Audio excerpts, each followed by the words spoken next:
नमस्कार मित्रों, मैं डॉक्टर दुर्गा सिंह गौड़। इस क्लास में आप सभी का मैं स्वागत करता हूं। ये क्लास जो है जूनियर अकाउंटेंट का जो परीक्षा है आने वाले माह के अंदर जो राजस्थान अधीनस्थ बोर्ड के द्वारा आयोजित की जाने वाली है उसके संबंध में बनाई गई है। सिलेबस जो है राजस्थान अधीनस्थ बोर्ड के द्वारा पूर्व में जारी कर दिया है और सिलेबस को 2 भागों में बांटा है और दूसरा भाग जो है उसके अंदर सारे सब्जेक्ट जो हैं उनको शामिल किए हैं, जिसमें आपके अकाउंटिंग और ऑडिटिंग 2 सब्जेक्ट हैं। इन दोनों सब्जेक्ट के संबंध में सिलेबस को जारी किया गया है और उन सिलेबस को आप सभी ने देख लिया होगा। हम अभी अकाउंटिंग के संबंध में जो भी सिलेबस में शामिल किए गए कंटेंट है उसके बारे में चर्चा करने जा रहे हैं। उसके बारे में हम पूरा विस्तृत अध्ययन करेंगे और ये कंप्लीट होने के बाद हम ऑडिटिंग की तरफ बढ़ेंगे।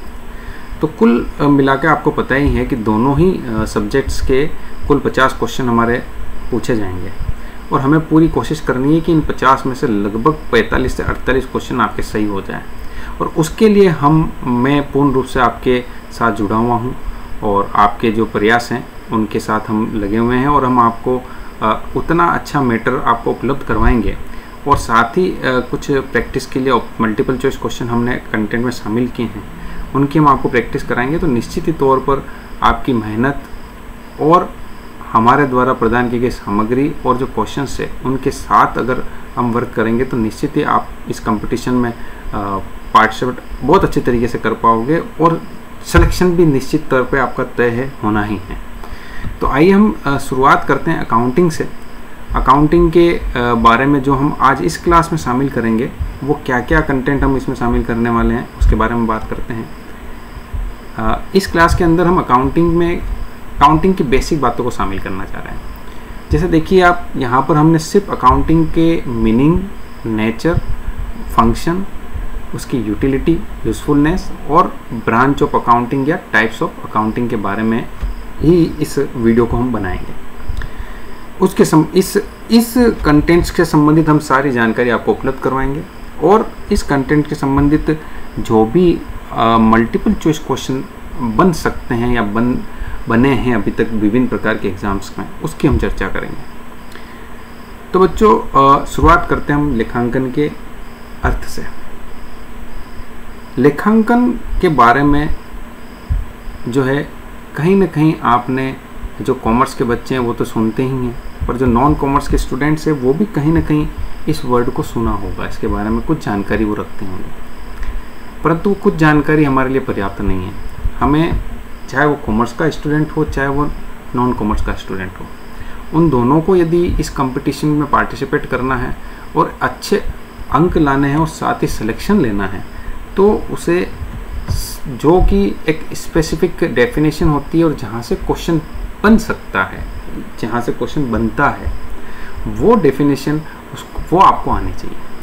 तो वो हम आपको पीपीटी के थ्रू बता रहे हैं। देखिए लेखांकन का जो मीनिंग है समय समय पर अलग अलग विद्वानों ने अलग अलग रूप में उसको डिफाइन किया है। फिर भी एक सामान्य रूप से जो अकाउंटिंग की डेफिनेशन है, चूँकि हम जानते हैं कि लेखांकन व्यवसाय से जुड़ा है, तो व्यवसाय से संबंधित लेखांकन का मीनिंग क्या होता है उसके बारे में बात करेंगे। तो लेखांकन को व्यवसाय की भाषा के रूप में परिभाषित किया है, यानी ये कहा गया है कि लेखांकन है जो एक व्यवसाय की भाषा है। और भाषा का काम क्या होता है? भाषा का काम होता है इंफॉर्मेशन को कम्युनिकेट करना, सूचनाओं का संवहन करना। तो लेखांकन भी क्या करती है कि व्यवसाय से संबंधित जो भी आर्थिक या वित्तीय सूचनाएं होती है उनको कलेक्ट करती है, उनको अलग अलग भागों में वर्गीकृत करती है, उनको समराइज करती है और उनका रिजल्ट निकालती है और फिर जो सूचनाएं बनती है वो उनको उनके यूजर्स तक पहुंचाती है और देन उसके आधार पर डिसीजन लिए जाते हैं। तो अकाउंटिंग को इसी रूप में डिफाइन किया गया है कि ये क्या करती है, एक ऐसा इंफॉर्मेशन सिस्टम है जिसका काम क्या है, व्यवसाय से संबंधित जो भी रॉ फैक्ट्स हैं, इनपुट है, उनको कलेक्ट करना, देन अकाउंटिंग प्रोसेस यानी एक प्रोसेस फॉलो करना और उस प्रोसेस को फॉलो करने के बाद उससे रिजल्ट, उसका निचोड़ निकालना, उसका आउटपुट निकालना और उस आउटपुट का उपयोग उनके यूजर्स तक पहुंचाना। ये पूरा कार्य जो है, ये पूरी जो प्रणाली है, ये जो सिस्टम है, ये अकाउंटिंग है। इसके अंदर सारी चीजें आ जाती है। इसके अंदर रॉ फैक्ट्स या रॉ फाइनेंशियल डेटाज आ जाते हैं, अकाउंटिंग प्रोसीजर पूरा आता है। देखिए, अकाउंटिंग अलग है, अकाउंटिंग प्रोसेस अलग है। अकाउंटिंग प्रोसीजर, अकाउंटिंग साइकिल, ये अकाउंटिंग से अलग है कि अकाउंटिंग के अंदर हम इन चीज़ों को करते हैं और इन चीज़ों का, इन प्रोसेस को फॉलो करके ही हम रिजल्ट तक पहुंचते हैं। तो डेफिनेशन आपको यहाँ पर प्रदर्शित की जा रही है। अब हम इस डेफिनेशन के अंदर तह तक पहुंचते हैं, क्योंकि हमें हर एक चीज़ को, हर एक कंसेप्ट को सीखना है, समझना है उसके बारे में। तब जाके हम क्या करेंगे, कोई मल्टीपल चॉइस क्वेश्चन जब आपका डीपली पूछा जाता है, कंसेप्चुअल क्वेश्चन पूछा जाता है, तो उसका हम हल निकाल पाएंगे और सही उत्तर दे पाएंगे कॉन्फिडेंटली। ऐसे ही नहीं तुक्का मार दिया, नहीं, कॉन्फिडेंटली आप जवाब दे पाओगे जब इसकी तह तक पहुंचोगे। ठीक है, चलिए हम आगे नेक्स्ट स्लाइड पे चलते हैं। देखिए, ये स्लाइड आपको अकाउंटिंग की डेफिनेशन को और अच्छे से समझाने में मदद करेगी। आप इसको देख सकते हैं। इस चित्र के अंदर हमने आपको बता रखा है कि सबसे पहले जो स्टार्टिंग पॉइंट है वो क्या है, रॉ फैक्ट्स यानी इनपुट वाला पार्ट। किसी भी सिस्टम के अंदर इनपुट करना बहुत जरूरी होता है।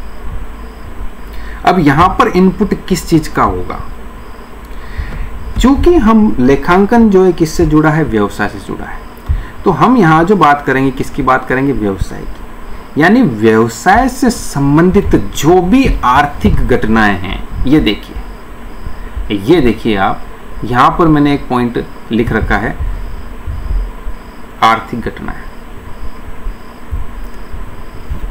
ये पॉइंट आपको समझना होगा कि ये आर्थिक घटनाएं क्या होती है। आइए हम बात करते हैं आर्थिक घटनाएं। तो हम आर्थिक घटनाओं को समझने के लिए मैं आपको एक सेकंड,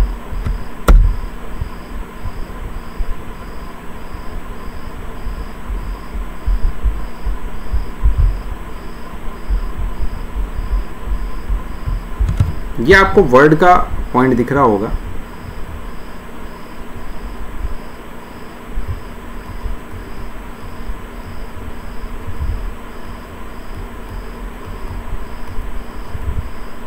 आर्थिक मैंने जिनको आप क्या कर सकते हो, मुद्रा में माप सकते हो।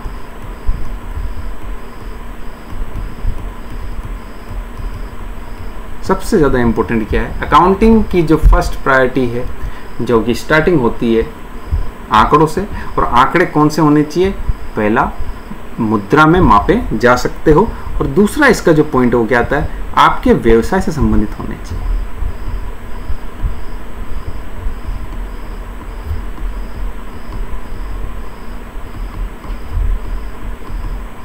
ये दोनों पॉइंट होने चाहिए। कोई भी आंकड़ा है जिनको मुद्रा में मापा जा सके और जो कि व्यवसाय से संबंधित है, तब जाके वो क्या कहलाती है, आर्थिक घटनाएं कहलाती है। अब घटनाएं क्या होती है, अब देखिए, जैसे मैं आपको यहाँ पर बताएं, अगर यदि हमें पूछा जाए, क्योंकि यहाँ से आपका मल्टीपल चॉइस क्वेश्चन बन सकता है, और कैसा बनेगा हम भी बात करेंगे। घटनाएं क्या है, घटनाएं का मतलब क्या हुआ, जैसे मैं कहूँ कि मैंने व्यवसाय के लिए क्या किया है, कोई असेट्स परचेज की।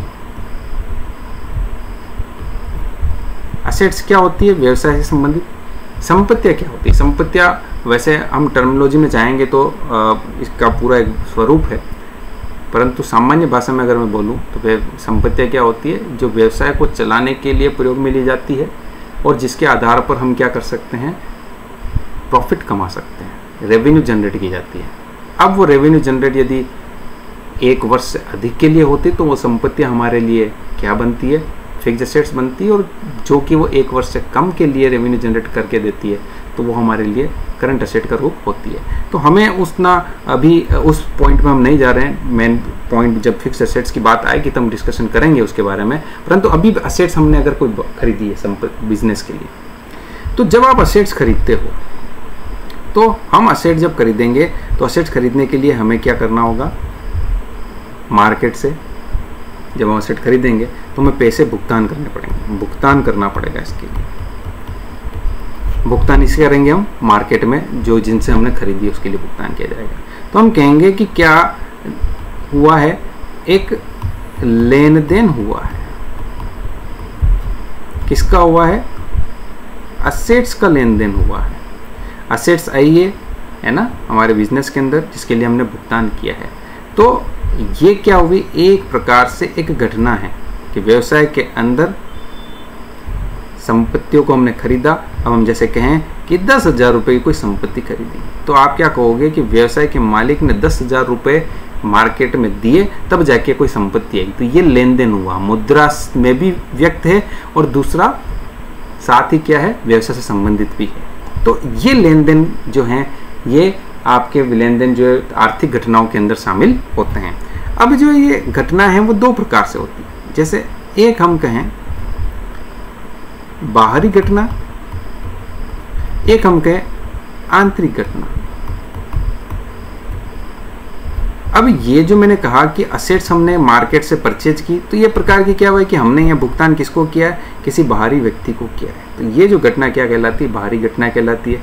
और आंतरिक घटना क्या होती है? जो कि व्यवसाय के अंदर ही चलती है। जैसे मैं कहूँ फॉर एग्जाम्पल, हम कहें कि हम क्या करना चाहते हैं, कोई बिजनेस हमने स्टेबल किया है और बिजनेस के अंदर हम कोई वस्तु का निर्माण करते हैं और उसको बेचते हैं।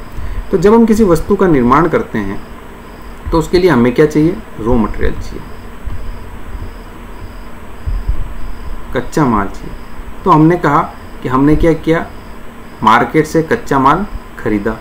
मार्केट जब कच्चा माल खरीदोगे तो पैसों का भुगतान करना पड़ेगा और कच्चा माल आपके पास आ जाएगा। तो ये तो क्या हुआ? बाहरी लेन देन हुआ कि बाहर के व्यक्ति को हमने क्या किया, पैसा दिया और माल खरीद लिया। अब मैं कहूँ माल आकर मेरा कहाँ रखा हुआ है? स्टोर में पड़ा हुआ है। माल मेरे बिजनेस के अंदर मंगाया और स्टोर में पड़ा हुआ। अब स्टोर से मैं क्या कर रहा हूँ, माल का मेरे को क्या करना है, उस कच्चे माल से कोई प्रोडक्ट तैयार करना है। तो मैं क्या करूँगा, प्रोडक्शन डिपार्टमेंट को भेजूंगा और वो माल जो है स्टोर से कहाँ जाएगा, प्रोडक्शन डिपार्टमेंट में जाएगा। तो अब ये जो लेन देन हुआ, स्टोर से माल कहाँ गया, प्रोडक्शन डिपार्टमेंट में। ये जो लेन देन है या ये जो घटना है वो कौन सी है? आंतरिक घटना हुई, व्यवसाय की आंतरिक घटना, जिसके लिए बाहर कोई भुगतान नहीं करना होता है, इंटरनल इवेंट्स होते हैं। तो घटनाएं, आर्थिक घटनाएं आपको आना चाहिए कि घटनाएं क्या होती है, क्योंकि यहाँ से एक क्वेश्चन आपका निश्चित तौर पर अगर बनता है तो बन सकता है। आपको कुछ इवेंट देंगे, आपको ऑप्शंस देंगे और पूछेंगे कि ये घटना कौन सी घटना है। तो ध्यान रहे, आर्थिक घटना होना जरूरी है। तो आर्थिक घटना क्या होती है ये आपको आना चाहिए कि आर्थिक घटनाएं वो होती है जो कि व्यवसाय से संबंधित हो और दूसरा जिसको मुद्रा में मापा जा सके। दो प्रकार की घटना होती है, एक आंतरिक घटना होती है, एक बाहरी घटना होती है, जिसके लिए हमें जब बाहर भुगतान करना होता है और उसके लिए हम कोई सामग्री, कोई असेट या कोई किसी प्रकार का कोई हम उपयोग करते हैं, व्यवसाय के अंदर कोई सामग्री आती है तो वो आपकी बाहरी घटना हो गई। और व्यवसाय के अंदर ही यदि हम कोई ट्रांसमिशन होता है तो वो आंतरिक घटना हो गई। साथ ही यहाँ पर मैं एक एग्जांपल और लेना चाहूँगा कि कभी कभी क्या होता है, इस तरीके का लेन देन नहीं होता। जैसे मैं कहूँ कि मैंने कोई 10,000 रुपये का माल खरीदा, जिसमें से 8,000 का माल मैंने बेच दिया। खरीदा 10,000 का माल और बेच दिया 8,000 का माल। अब सिंपल साधारण शब्दों में आप क्या कहोगे कि अभी 2,000 का माल पड़ा हुआ है।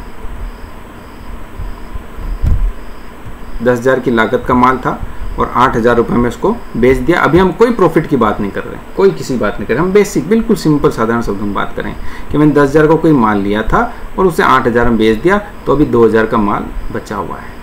तो ये भी एक घटना है। और ये बचा हुआ माल क्या कहलाएगा? ये बचा हुआ माल आपके लिए क्या कहलाएगा? बचा हुआ माल आपके लिए क्या कहलाएगी? एक स्टॉक के रूप में काम करेगा कि बचा हुआ स्टॉक है, अगली बार उसको बेचेंगे। व्यवसाय के बहुत सारे ट्रांजैक्शंस होते हैं, बहुत सारी घटनाएं होती है, रिजल्ट निकलता है, या तो प्रॉफिट निकलता है या लॉस होता है। ये भी क्या है? एक घटना है।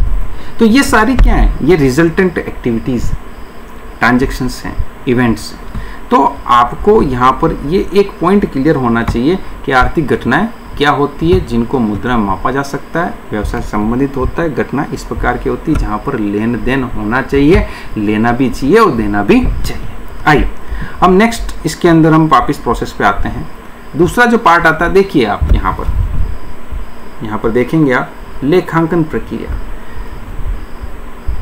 कभी कभी क्या किया जाता है कि हमें कह देते हैं कि भाई अकाउंटिंग क्या, हम कहते हैं अकाउंटिंग एक अकाउंटिंग प्रोसीजर है। बिल्कुल गलत है। अकाउंटिंग प्रोसीजर नहीं है। अकाउंटिंग करने के लिए हमें अकाउंटिंग प्रोसीजर को फॉलो करना पड़ता है।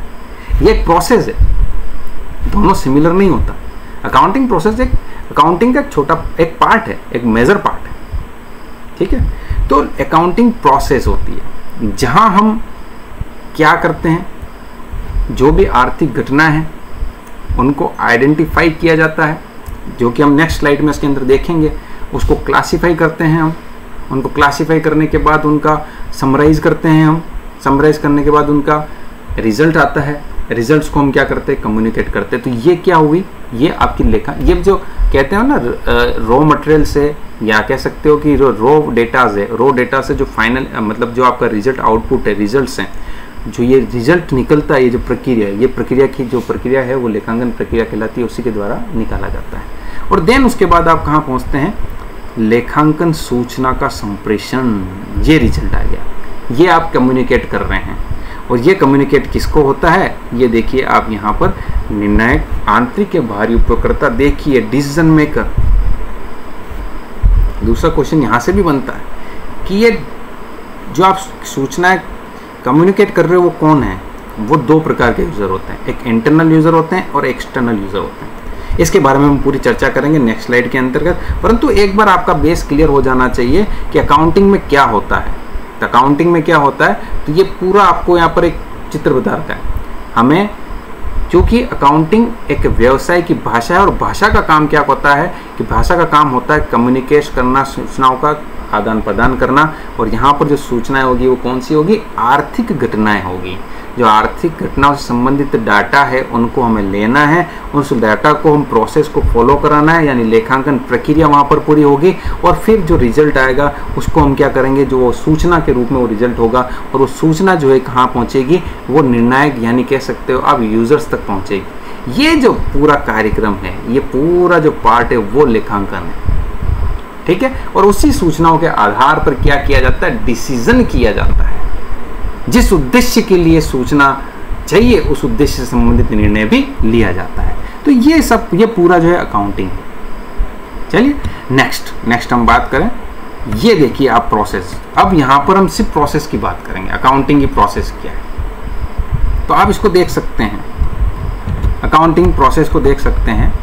ये आपकी पूरी स्लाइड है, इसमें देखें आप। यहाँ पर हमने प्रोसीजर ऑफ अकाउंटिंग को दो भागों में बाइफरकेट किया है। देखिए सबसे पहला आपका यहाँ आ रहा है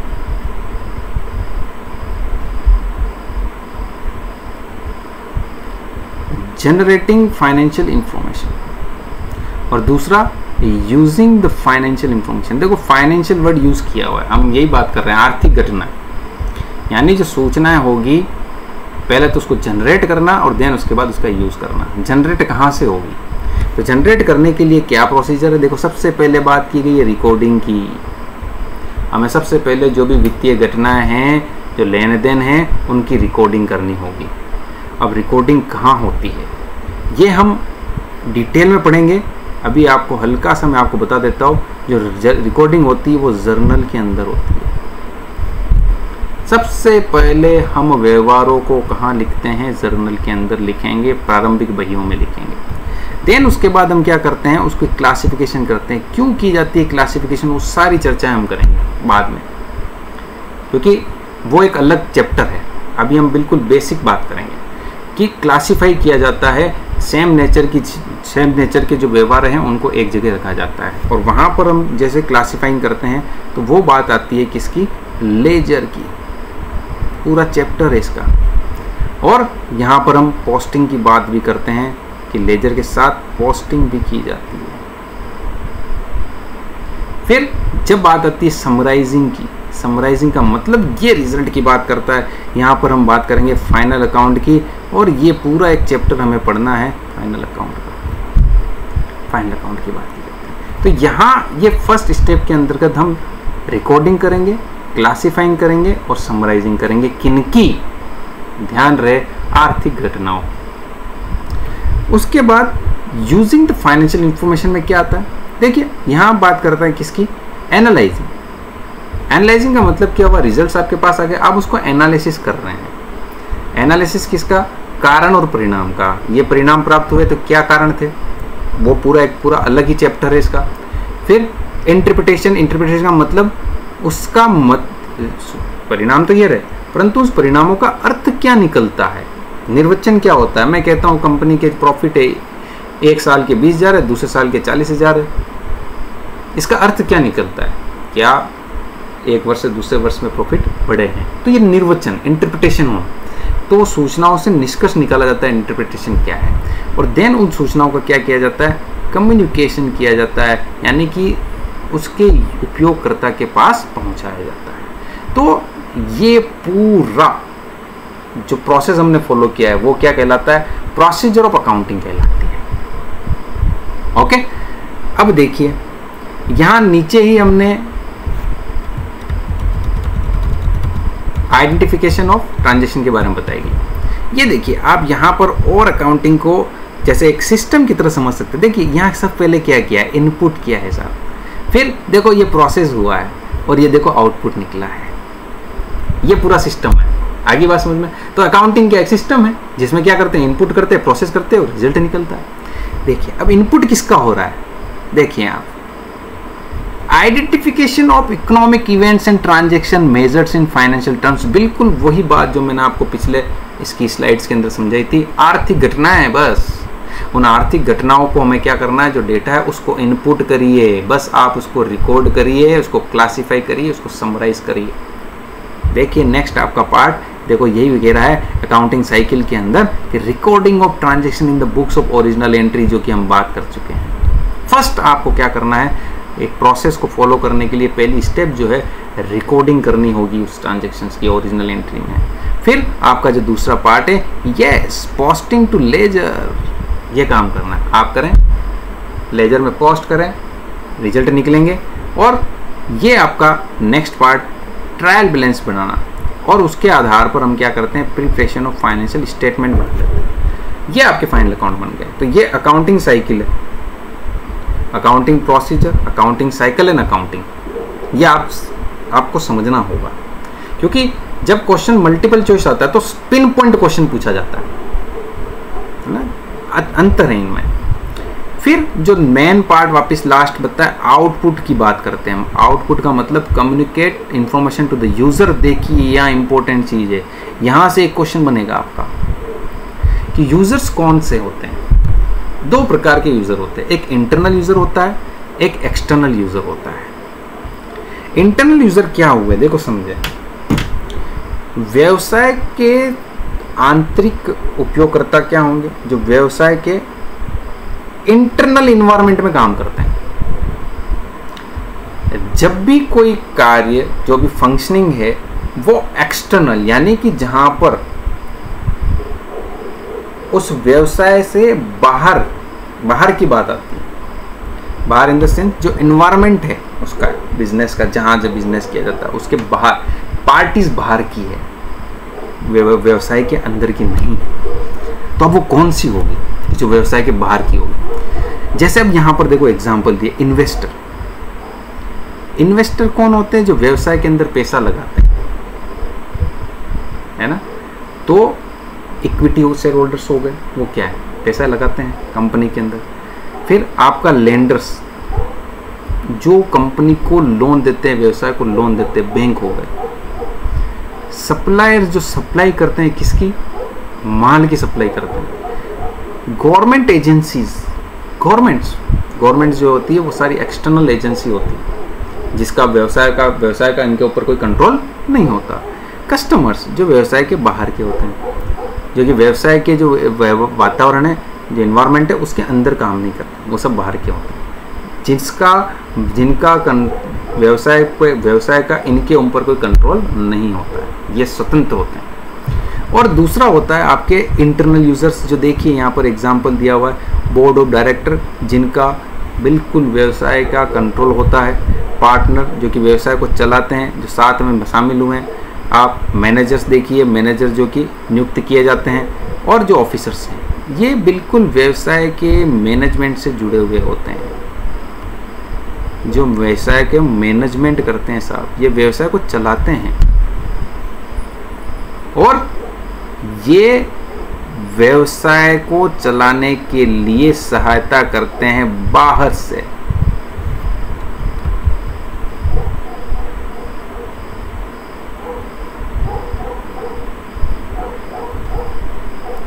क्योंकि ये सहायता करते तो इनको हमें सूचनाएं भी देनी होती। तो यहाँ से एक निश्चित तौर पर, अभी असिस्टेंट प्रोफेसर का जो एग्ज़ाम हुआ था उसके अंदर भी इसका क्वेश्चन पूछा हुआ था कि लेखांकन के आंतरिक जो है उपयोगकर्ता कौन से हैं या बाहरी उपयोगकर्ता कौन से हैं। तो इस प्रकार का यहाँ से क्वेश्चन आएगा।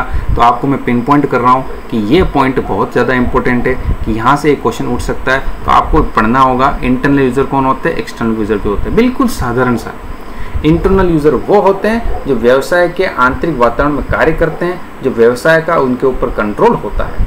परंतु जो एक्सटर्नल यूज़र्स होते हैं जिनका व्यवसाय का उनके ऊपर कंट्रोल नहीं होता, जो व्यवसाय के बाहरी वातावरण में कार्य करते हैं।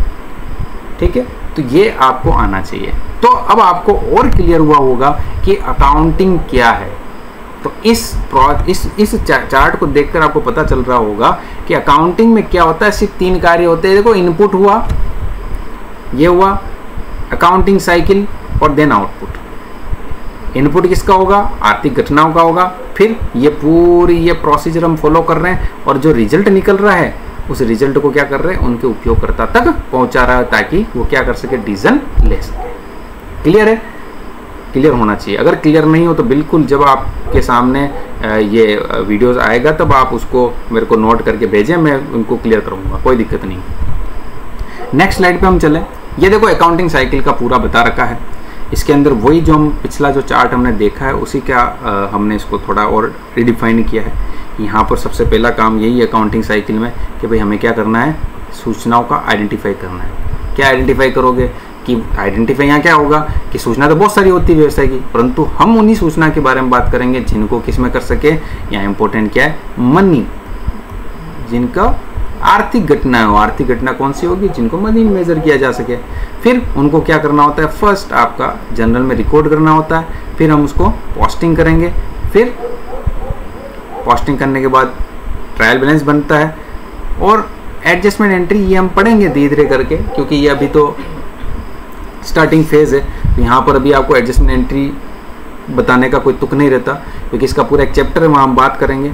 और फिर उसके बाद वापस अगर एडजस्टमेंट एंट्री कर लेते तो एडजस्टमेंट ट्रायल बैलेंस बनता है, फिर बुक को क्लोज करते हैं, और फिर फाइनेंशियल स्टेटमेंट बनते हैं। ये तो पूरा प्रोसीजर है। यही प्रोसीजर जो हमने पिछली स्लाइड में देखा था वही चीज़ यहाँ पर भी है, बस इसको थोड़ा और मॉडर्न वे में डिफाइन किया हुआ है। और ये जो सारे जो पार्ट आपको दिख रहे हैं इस स्लाइड के अंतर्गत, recording in journal, posting ledger, ये सब चैप्टर हैं। हम जब इसका डिटेल चैप्टर पढ़ेंगे तो वहाँ पर इसका डिटेल बात करेंगे। ठीक है, तो ये अकाउंटिंग साइकिल हो गई। अकाउंटिंग प्रोसीजर और अकाउंटिंग, इन तीनों के बारे में हमने बात कर ली। तो आप समरी रूप में अगर मैं आपसे पूछा जाए कि व्हाट इज द अकाउंटिंग, तो आपको आना चाहिए अकाउंटिंग एक जो है व्यवसाय की एक भाषा है, और भाषा का काम क्या होता है, सूचनाओं का संवहन करना। तो यहाँ पर भी अकाउंटिंग भी क्या करती है, व्यवसाय से संबंधित आर्थिक घटनाएं जो होती है उनको क्या करती है, वो एक प्रकार से इनपुट होते हैं, उनके लिए अकाउंटिंग प्रोसेस फॉलो करके सूचनाओं का निर्माण करती है, और उन सूचनाओं को निर्माण करने के बाद उनके उपयोगकर्ता तक पहुंचाती है। उपयोगकर्ता को हम यहाँ पर 2 भागों में बांटते हैं, आपको पता होना चाहिए, आंतरिक उपयोगकर्ता और बाहरी उपयोगकर्ता। आंतरिक उपयोगकर्ता वो उपयोगकर्ता होंगे जो कि व्यवसाय के वातावरण, आंतरिक वातावरण में कार्य करते हैं, जिनका व्यवसाय पर नियंत्रण होता है। परंतु जिनका व्यवसाय पर नियंत्रण नहीं होता है और जो बाहरी वातावरण में काम करते हैं वो सारे बाहरी उपयोगकर्ता कहलाते हैं। और आपको पता होना चाहिए कि इंटरनल इन्वायरमेंट में कंपनी के मैनेजर्स आएंगे, ऑफिसर्स आएंगे, है ना, बोर्ड ऑफ डायरेक्टर्स आएंगे, ये सारे आएंगे। और एक्सटर्नल में आप बैंक लें, लेंडर्स कहें, इन्वेस्टर्स कहें, गवर्नमेंट कहें, कस्टमर्स कहें, ये सब आपके एक्सटर्नल यूजर्स में आए जाते हैं। चलिए नेक्स्ट, एक यहाँ पर तीसरा जो फैक्ट है, जो क्वेश्चन जहाँ से बनता है अभी भी लास्ट टाइम जब असिस्टेंट प्रोफेसर का एग्ज़ाम हुआ था तब ये क्वेश्चन यहाँ से आया था। क्योंकि हम क्या है, अकाउंटेंसी, अकाउंटिंग और बुक कीपिंग 3 वर्ड है। हम तीनों वर्डों को एक जैसा समझने की गलती कर लेते हैं, और या फिर हम अगर एक जैसा नहीं समझते तो इसका सही उत्तर भी हमें पता नहीं होता। तो आज हम इन तीनों के बारे में विस्तृत बात करेंगे। देखिए, अकाउंटिंग के बारे में आपको बता चुका हूँ कि अकाउंटिंग क्या है। तो यहाँ पर 2 मुख्य जो शब्द हैं वो है, एक सबसे पहला आपका जो बात करें हम अकाउंटेंसी, और दूसरा जो आपका है बुक कीपिंग।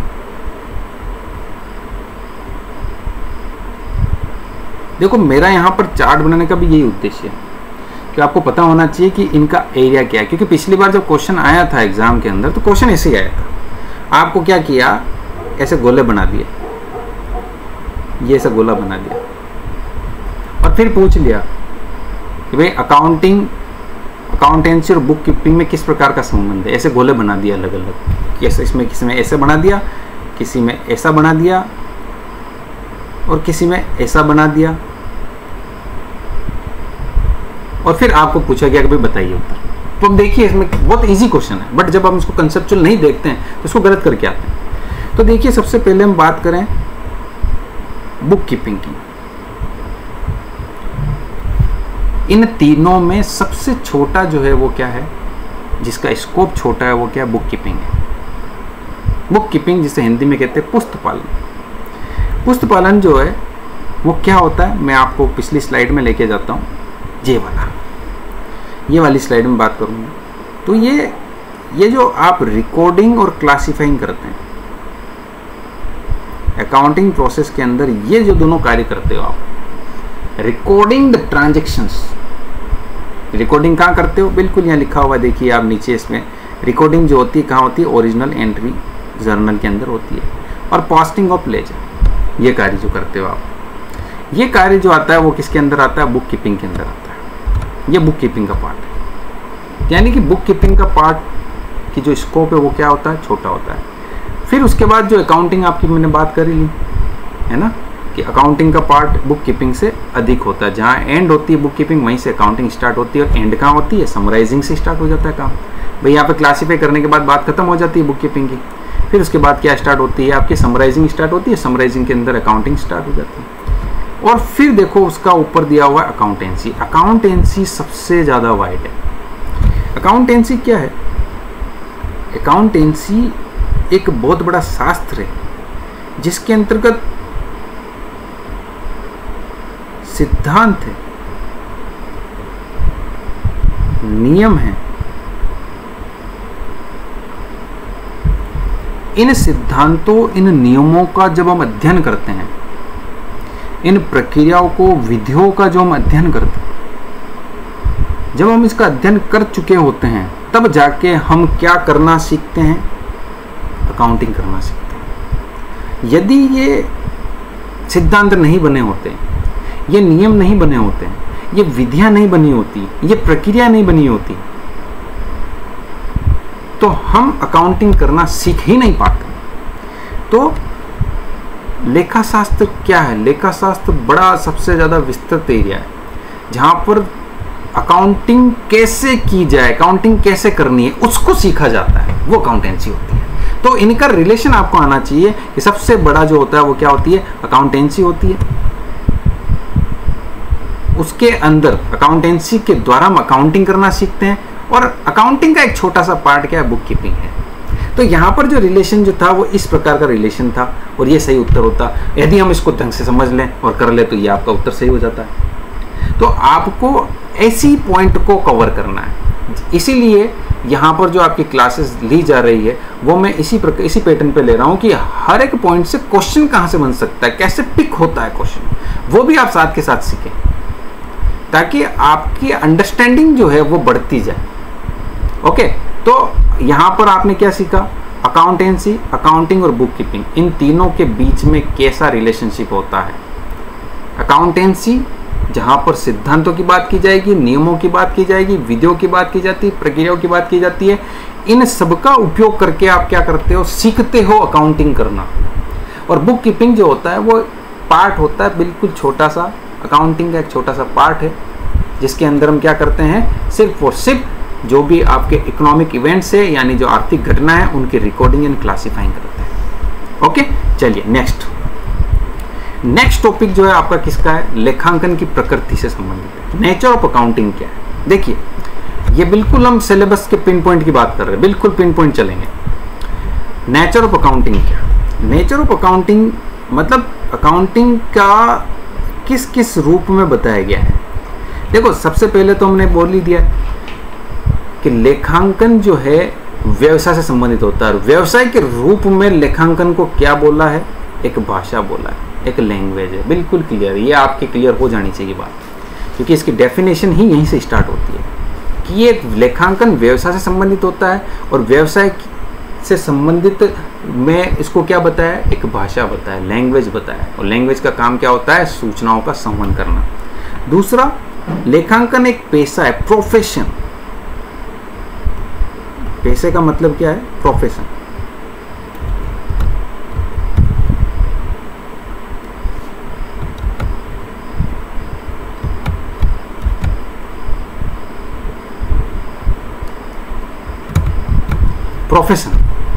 प्रोफेशन में क्या होता है, जैसे आप जानते हो सीए, जैसे इसकी बात आती है तो सीए की बात आती है, मैं चार्टर्ड अकाउंटेंट। अकाउंटिंग अब जो है धीरे धीरे इतना डेवलप हो चुका है, इतना वाइड हो चुका है कि अब इसके अंदर जो रूल्स और रेगुलेशन, जो प्रिंसिपल्स है, वो इतने स्ट्रिक्ट हो गए हैं, टेक्नोलॉजी से जुड़ चुके हैं। तो उसके लिए हमें क्या करना होता है, प्रोफेशनल पर्सन की जरूरत होती है। बहुत सारे ट्रांजैक्शंस बढ़ गए। तो एक ये जो है अकाउंट लेखांकन जो है आपका एक पेशे के रूप में उभरा है, एक पेशेवर के रूप में बढ़ा हुआ है। इसके लिए अलग से एग्जाम्स होते हैं, प्रोफेशनल एग्जाम्स होते हैं, डिग्री होती है, वो हम जब फुलफिल कर पाते हैं तब जाके हम अकाउंटिंग करते हैं। तो इसका एक नेचर में क्या बताया गया है कि एक पेशे के रूप में। दूसरा, लेखांकन एक विषय है। विषय का मतलब क्या हुआ, सब्जेक्ट के रूप में, जो कि आप अभी पढ़ रहे हैं। एक अकाउंटिंग को क्या बताया गया, एक सब्जेक्ट के रूप में बताया हुआ है।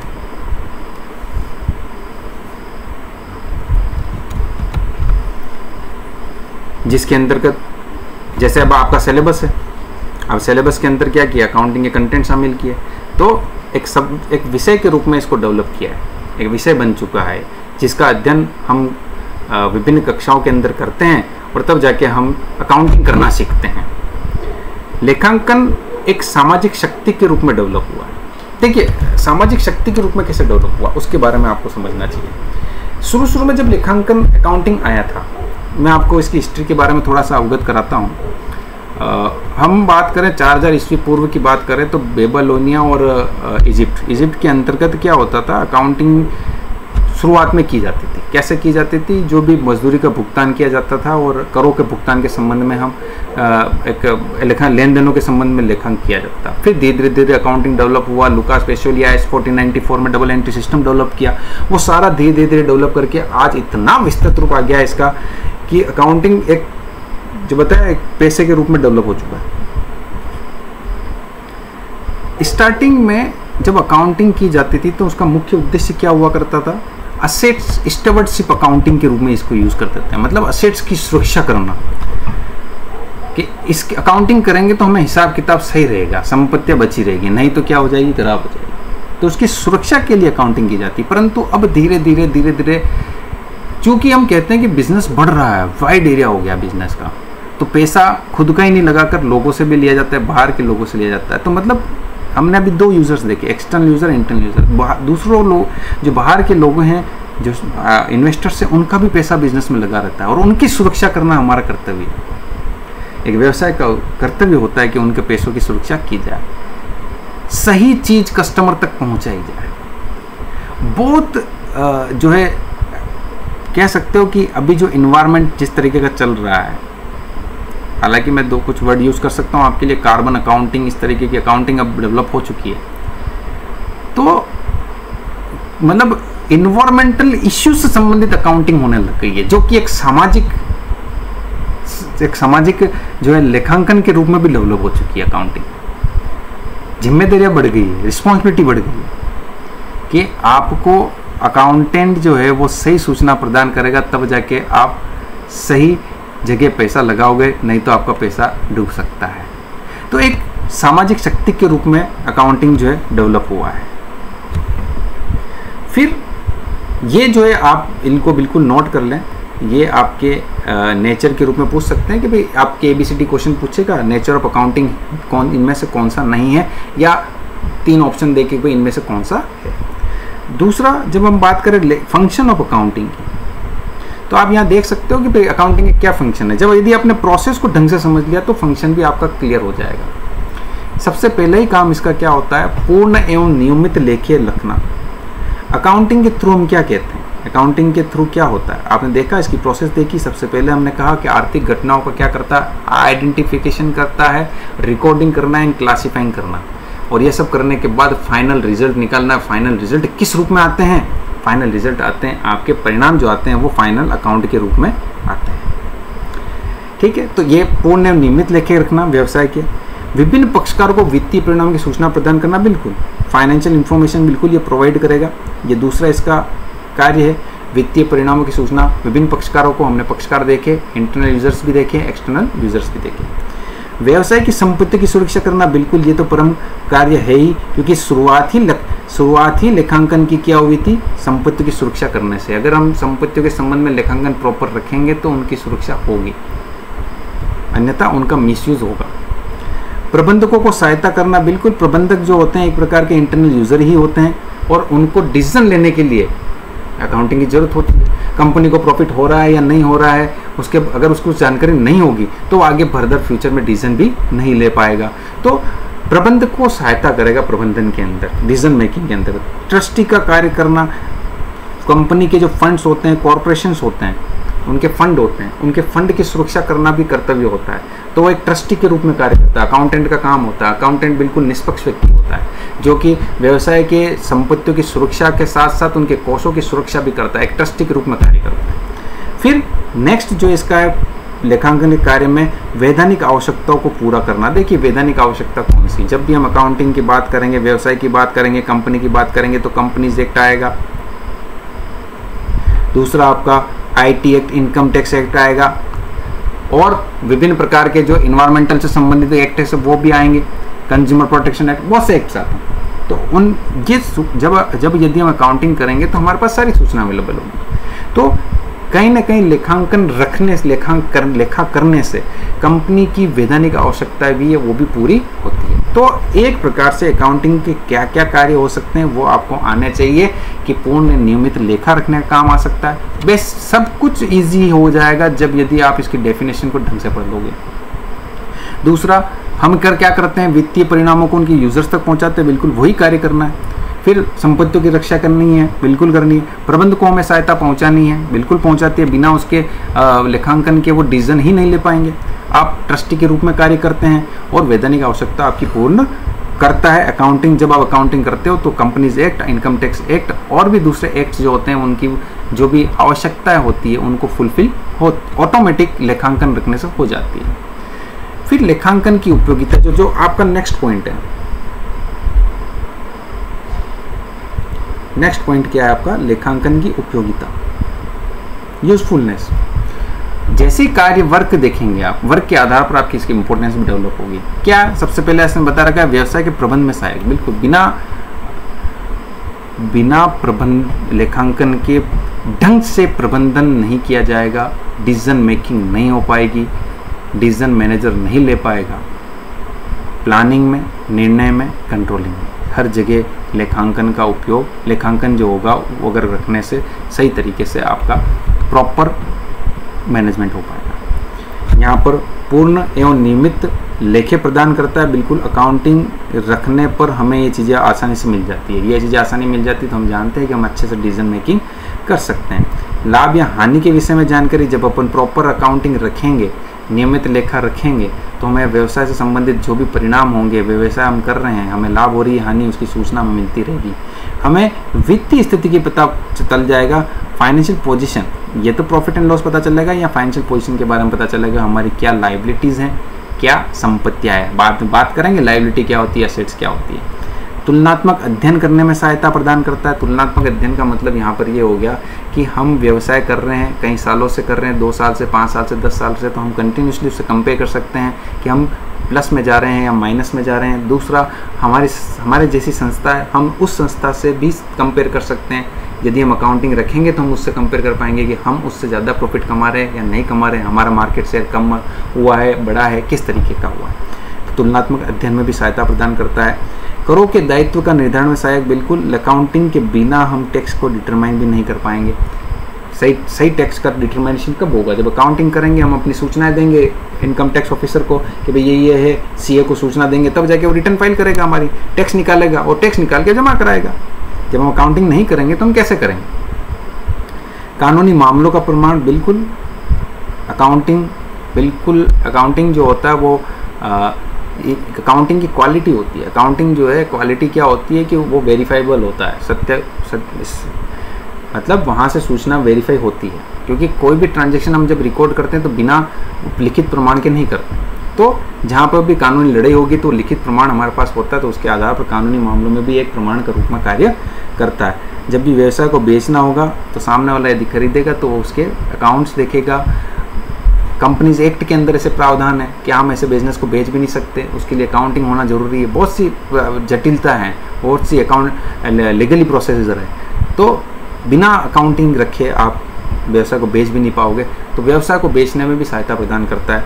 ऋण लेने में सहायता, बिल्कुल वो तो है ही है। अकाउंटिंग रखोगे, आपके प्रॉफिट हो रहे हैं तो कोई भी संस्था आपको ऋण लेने से भी मना नहीं करेगी, वो कहेगी बिल्कुल ऋण लीजिए। ठीक है, तो ये कुछ लेखांकन की यूटिलिटीज़ हो सकती है, उपयोगिता हो सकती है, ये और भी ज़्यादा हो सकती है, परंतु मुख्य बातें हैं ये जो हमें थोड़ी सी ध्यान रखनी है इसके बारे में।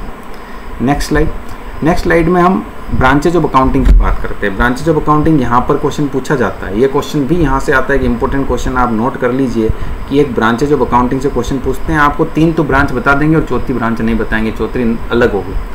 तो आपको ब्रांचेज ऑफ अकाउंटिंग के बारे में भी पता होना चाहिए। क्वेश्चन मल्टीपल चॉइस आ सकता है।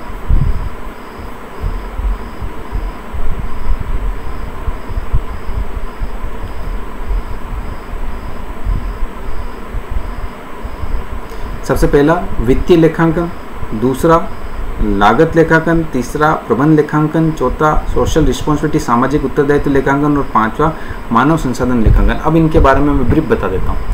वित्तीय लेखांकन का मतलब क्या होता है? यहाँ पर जो है वित्तीय यानी आय और व्यय, वित्त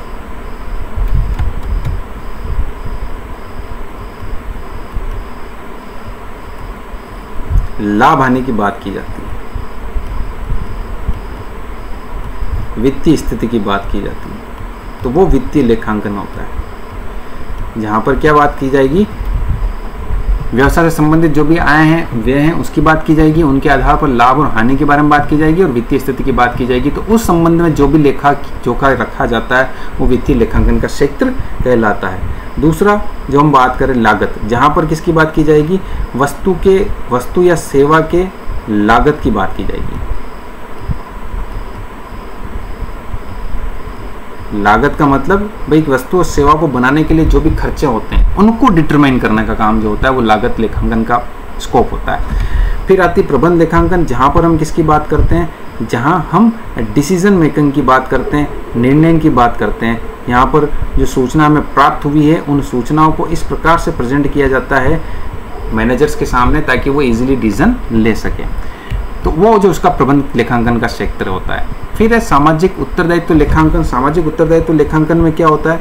जो कि हम सोशल अकाउंटिंग की जब बात कर रहे थे, अभी जब बात कर रहे थे भाई अकाउंटिंग जो है किस रूप में सामाजिक शक्ति के रूप में डेवलप हुआ है, सोशल रिस्पॉन्सिबिलिटी डेवलप हो गई, सोशल कॉस्ट आती है। जैसे हमने कहा कि कंपनी जो है आपके इंडस्ट्री जो है एक मतलब डेवलप हुई है आपके जो आपका एरिया है जहाँ आप रहते हैं उसके आसपास, तो वो किस प्रकार से आपको क्षति पहुँचा रही है और किस प्रकार से आपको लाभ दे रही है, है ना, क्योंकि वो अगर डेवलप हो, इंडस्ट्री अगर स्टेब्लिश होती है तो एम्प्लॉयमेंट भी बढ़ता है, परंतु उसके साथ साथ उनके इंडस्ट्री होने के साथ साथ उनके दुष्प्रभाव भी होते हैं, इन्वायरमेंट को अफेक्ट करती है। तो उसके संबंध में जो भी सोशल रिस्पॉन्सिबिलिटी भी होती है उस कंपनी की, तो आजकल सोशल रिस्पॉन्सिबिलिटी हम जानते हैं, CSR का नाम आप लोगों ने सुना होगा, हालांकि इतना आपके मैटर नहीं है, पर फिर भी हर एक कंपनी को अपने प्रॉफिट्स का 2% जो है CSR पे भी खर्च करना होता है, कंपल्सरी कर दिया गवर्नमेंट ने। तो सोशल रिस्पॉन्सिबिलिटी भी बढ़ी है, एक सोशल रिस्पॉन्सिबिलिटी के रूप में भी लेखांकन की एक शाखा डेवलप हुई है। फिर हम मानव संसाधन लेखांकन, जहाँ पर किसकी बात करते हैं,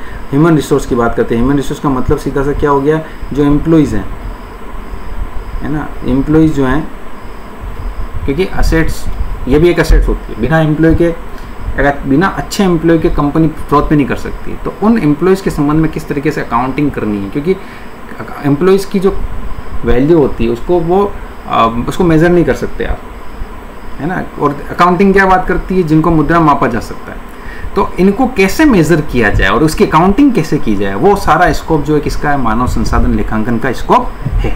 तो यहाँ लेखांकन की जो शाखा है वो इससे भी ज़्यादा है, परंतु मुख्य रूप से कितनी है, इतनी है, जहाँ पर वित्तीय लेखांकन होता है, लागत लेखांकन होता है, प्रबंध लेखांकन होता है, सामाजिक उत्तरदायित्व लेखांकन होता है और मानव संसाधन लेखांकन होता है। इनके सारे वित्तीय लेखांकन में आय व्यय, लाभ हानि और वित्तीय स्थिति की बात करते हैं। लागत लेखांकन में वस्तु और सेवा की लागत की बात की जाती है। प्रबंध लेखांकन में डिसीजन मेकिंग की बात की जाएगी और सोशल रिस्पॉन्सिबिलिटी के अंतर्गत सोशल कॉस्ट और सोशल बेनिफिट की बात की जाएगी। और मानव संसाधन के अंतर्गत एम्प्लॉय की कॉस्ट कैसे निकाला है, एम्प्लॉय की कॉस्ट कैसे डिटरमाइन की जाए, एम्प्लॉयज़ की वैल्यू के बिजनेस के लिए क्या होगी, उसके बारे में, उसकी अकाउंटिंग की बात की जाएगी। नेक्स्ट आपका जो है, एक लेखांकन जो सूचना होती है उसकी क्वालिटेटिव क्या विशेषताएं क्या होती है, गुणात्मक विशेषताएं क्या होती है, ये आपको थोड़ा सा पता होना चाहिए। इसके संबंध में एक क्वेश्चन निश्चित तौर पर बनता है। तो जहां मैंने आपको रेड मार्क करके बोला है क्वेश्चन बनता है, तो वहां निश्चित तौर पे क्वेश्चन बनने की पूर्ण संभावना है। उसके अलावा क्वेश्चन कहीं से नहीं बनता, यहीं से क्वेश्चन बनते हैं। सबसे पहला जो लेखांकन सूचना है उसमें क्या गुण होना चाहिए, विश्वसनीयता का गुण होना चाहिए। विश्वसनीयता का मतलब विश्वास करने योग्य। विश्वास कब किया जाएगा, जब कोई भी आर्थिक घटना हो रही है उसका वेरिफिकेशन, यानी उसका मूल प्रमाण हमारे पास है कि हम कह सकते हैं बिल्कुल ये घटना झूठी नहीं है, सत्य है ये घटना। क्यों कह सकते हैं, क्योंकि इसका बिल हमारे पास है। मैंने कहा कोई संपत्ति मैंने खरीदी है तो उसका प्रमाण मेरे पास होना चाहिए। तो पहले यही है कि लेखांकन सूचना किस प्रकार की होनी चाहिए, विश्वसनीयता का गुण उसके अंदर विद्यमान होना चाहिए। दूसरा जो इसके अंदर पार्ट बात करते हैं हम, अनुरूपता, रिलेवेंस होनी चाहिए। रिलेवेंस का मतलब ये होगी आपके काम की भी होनी चाहिए, रिलेवेटिबिलिटी होनी चाहिए। ऐसा नहीं कि भाई आपसे संबंधित सूचना ही नहीं, जो यूजर्स हैं उनके उपयोगकर्ता के उपयोग की सूचना नहीं है। तो ऐसी सूचना होनी चाहिए जो कि उसके स्पष्ट रूप से वो सारी सूचनाएं उपलब्ध कराई जानी चाहिए जो कि यूजर्स जो हैं उनके उपयोग की हैं। ऐसा नहीं कह रहा हूँ हर एक यूजर्स की जो स्पेसिफिक है वो सूचना उपलब्ध करो, ऐसा नहीं, पर सामान्य रूप से जो उपलब्ध हो सकती है यूजर्स के लिए वो सूचना आपको उपलब्ध करानी चाहिए। वो सूचना आपके अंदर होनी चाहिए, आपके लेखांकन के अंदर समझ में आने योग्य अंडरस्टैंडेबिलिटी होनी चाहिए। ऐसा नहीं कि भाई एक व्यक्ति उसको समझकर कोई अर्थ अलग निकाले, दूसरा व्यक्ति समझ के उसका अर्थ अलग निकाले, नहीं। ऐसी सूचना होनी चाहिए लेखांकन सूचना जिसमें सभी जने अगर उसको पढ़ रहे हैं तो उन सबका अर्थ जो एक जैसा निकलना चाहिए, ईजी होनी चाहिए, अंडरस्टैंडेबल होनी चाहिए सूचना। और तुलनीयता, बिल्कुल तुलनात्मकता का गुण तो होना ही चाहिए। बिना तुलनात्मकता के गुण के अकाउंटिंग इन्फॉर्मेशन का कोई यूजलेस होता ही नहीं।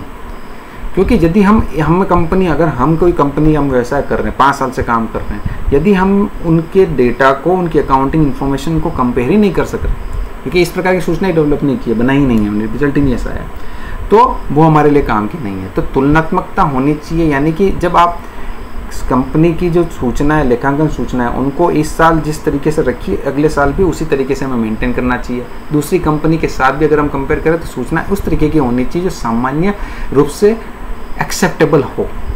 तो ये चारों जो गुण हैं वो आपके लेखांकन की सूचना में होना चाहिए। अगर ये गुण विद्यमान नहीं है तो वो अच्छी लेखांकन सूचना नहीं मानी जाएगी। यहाँ से एक क्वेश्चन निश्चित तौर पर बनने की संभावना है। तो आप जो मोटे मोटे पार्ट है लेखांकन के क्वेश्चन के, तो सबसे पहला जो क्वेश्चन बनता है एक डेफिनेशन से क्वेश्चन बनता है। दूसरा आपकी आर्थिक घटनाएं, वहाँ से एक क्वेश्चन बनने की पूर्ण संभावना है। तीसरा आपका जो क्वेश्चन बनता है वो यहाँ से accountancy, accounting and book keeping कैसे होगी, क्या रिलेशनशिप है, यहाँ से क्वेश्चन बनने की पूर्ण संभावना होती है। चौथा एक प्रकृति के अंतर्गत एक बेसिक क्वेश्चन आपसे पूछ सकते हैं। पांचवा आपका लेखांकन की शाखाओं से क्वेश्चन बनने की संभावना रहती है कि पूछ लेंगे आपको कि निम्न में से कौन सी शाखा नहीं है लेखांकन की या कौन सी है, इस तरह का क्वेश्चन बनेगा। और एक छठा क्वेश्चन जो बन सकता है वो किसका बन सकता है, लेखांकन सूचना की गुणात्मक विशेषता। आपको पूछ सकते हैं कि कोई वेरीफेबल है, कोई सूचना प्रमाण रूप से प्रमाणित की जा सकती, तो उसमें कौन सी गुण पाया गया है, गुणात्मकता का कौन सा गुण पाया गया है, तो विश्वसनीयता गुण पाया गया है। स्पष्ट रूप से सूचना उपलब्ध है तो कौन सा गुण पाया गया है, तुलना कर सक रहे हैं तो किस प्रकार का गुण पाया गया। तो इस तरीके के आपके क्वेश्चन पूछे जा सकते हैं। आइए हम कुछ क्वेश्चंस की भी चर्चा करते हैं। ये आपके सामने मल्टीपल चॉइस क्वेश्चन कुछ 4-5 हैं क्वेश्चन मैं आपको डिस्कस करना चाहूँगा उसके लिए। जैसे सबसे पहला क्वेश्चन हम देखें कि निम्न में से कौन सी व्यावसायिक लेन देन नहीं है। देखिए ये क्वेश्चन इकोनॉमिक इवेंट से संबंधित आया। व्यावसायिक, देखो दो इंपॉर्टेंट चीज है, व्यावसायिक अपने व्यवसाय से संबंधित होना चाहिए। लेन देन तो आप जानते ही हैं, लेन दिया और लिया। जैसे पहला कोई बोला है इसने ऑप्शन, व्यवसाय के लिए 10,000 रुपये का फर्नीचर खरीदा। भाई अपने व्यवसाय के लिए फर्नीचर खरीदा, देखो दोनों ही क्वालिटी, व्यवसाय भी अपना है, 10,000 रुपये भी है, यानी कि मनी में मेजर भी हो रहा है, व्यवसाय से संबंधित भी है, और फर्नीचर है, असेट भी है। तो आपका ये क्लियर है, बिल्कुल ये व्यावसायिक लेन देन। फिर से 5,000 रुपये का कर्मचारी को वेतन का भुगतान किया। देखो 5,000 रुपये मेजर भी कर पा रहे हो, कर्मचारियों को भुगतान किया वेतन का, बिल्कुल ये भी सही।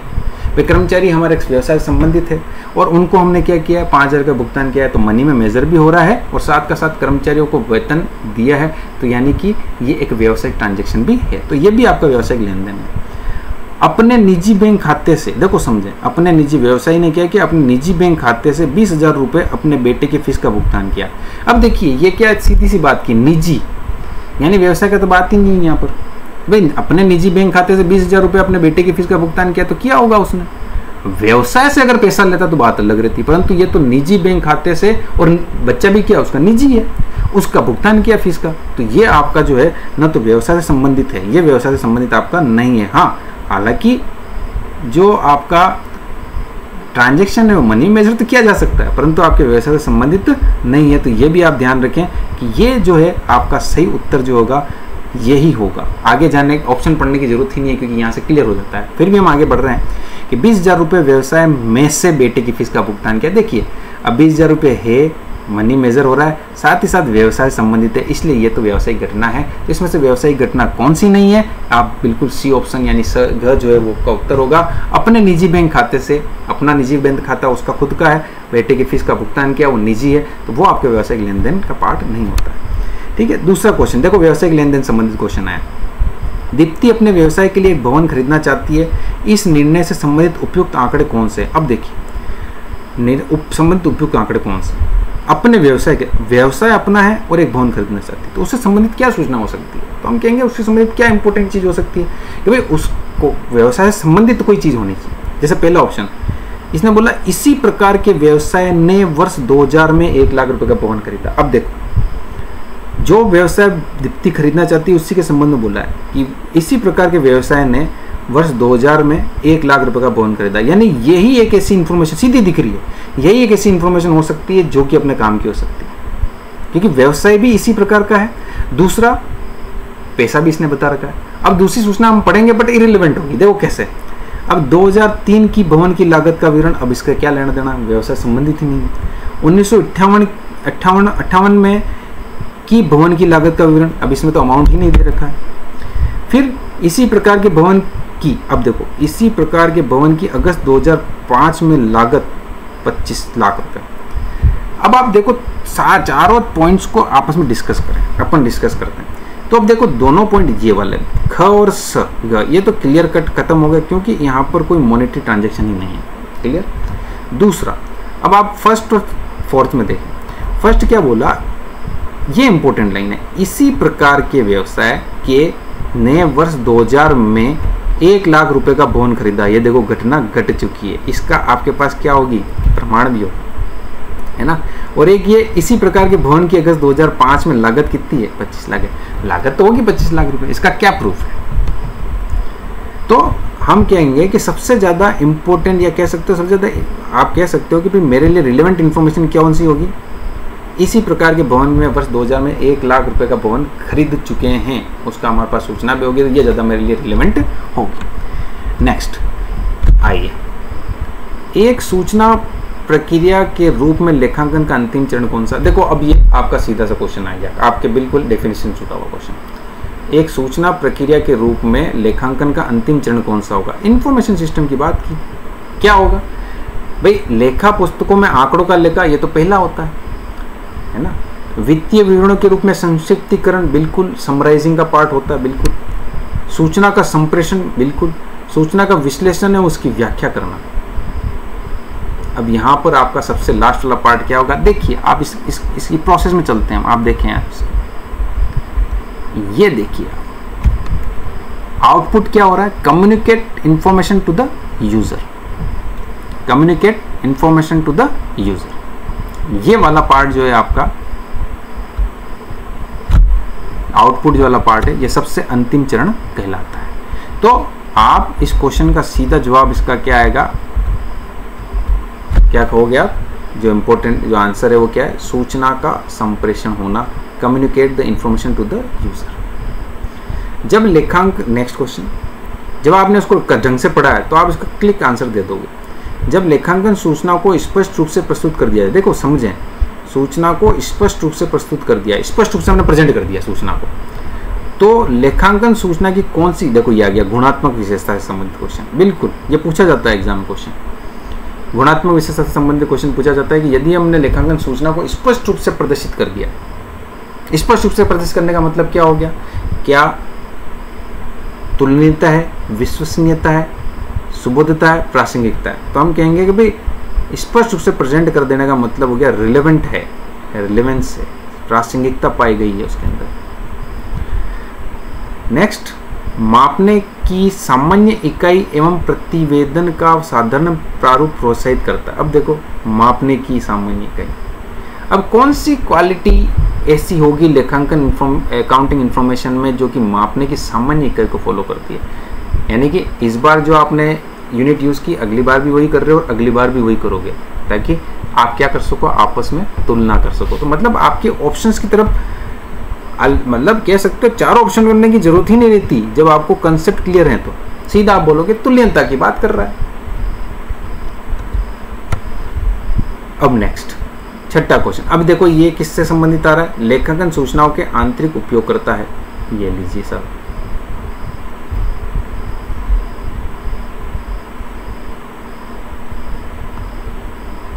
इंटरनल यूजर्स कौन कौन से? अब यहाँ पर देखो संभावित विनियोगता यानी इन्वेस्टर, इन्वेस्टर हम जानते हैं आउटसाइडर है। लेनदार क्रेडिटर ये आउटसाइडर है। अब आया प्रबंधक और कर्मचारी। अब देखिए मैनेजमेंट किससे जुड़ा हुआ होता है? व्यवसाय के इंटरनल पार्ट से जुड़ा होता है, इंटरनल इन्वायरमेंट से जुड़ा होता है, जिसका मैनेजमेंट पे कंट्रोल होता है। तो यहाँ सीधा क्वेश्चन जो है उत्तर क्या हो जाएगा? प्रबंधक है। तो अब आप देख लीजिए इस पूरे वीडियो के अंतर्गत हमने जो है क्या चर्चाएं की है। यहाँ पर हम एक समरी वे में कहूँ तो यहाँ हमने अकाउंटिंग की डेफिनेशन को ढंग से पढ़ा है, उसके नेचर के बारे में पढ़ा है, उसके फंक्शन के बारे में पढ़ा है, उसकी यूटिलिटी के बारे में पढ़ा है, शाखा है ब्रांचेस के बारे में पढ़ा है, और उसकी क्वालिटेटिव जो कैरेक्टरिस्टिक्स है उसके बारे में पढ़ा है। और कुछ क्वेश्चंस हमने देखे हैं जिससे स्पष्ट होता है कि ये जो सारा हमने पढ़ा है इससे संबंधित क्वेश्चन कहाँ से उठ सकते हैं और किस प्रकार से क्वेश्चन उठ सकते हैं। ठीक है, तो हम इस लेक्चर के अंतर्गत इतनी ही रखते हैं। नेक्स्ट लेक्चर के अंदर हम आगे की जो पार्ट है उसको कंसिडर करेंगे। यहाँ तक आपका बहुत बहुत धन्यवाद, आपने सुना। और यहाँ तक अगर कोई प्रॉब्लम आती है तो बिल्कुल आप चैट बॉक्स के अंतर्गत आप क्वेश्चन डालें मेरे से, हम बात करेंगे, उसके ऊपर डिस्कशन करेंगे, आपकी बातों को ध्यान में दिया जाएगा। ओके, तो नेक्स्ट क्लास में हम आगे की चर्चा करेंगे। यहाँ तक बस, धन्यवाद। Okay, thank you.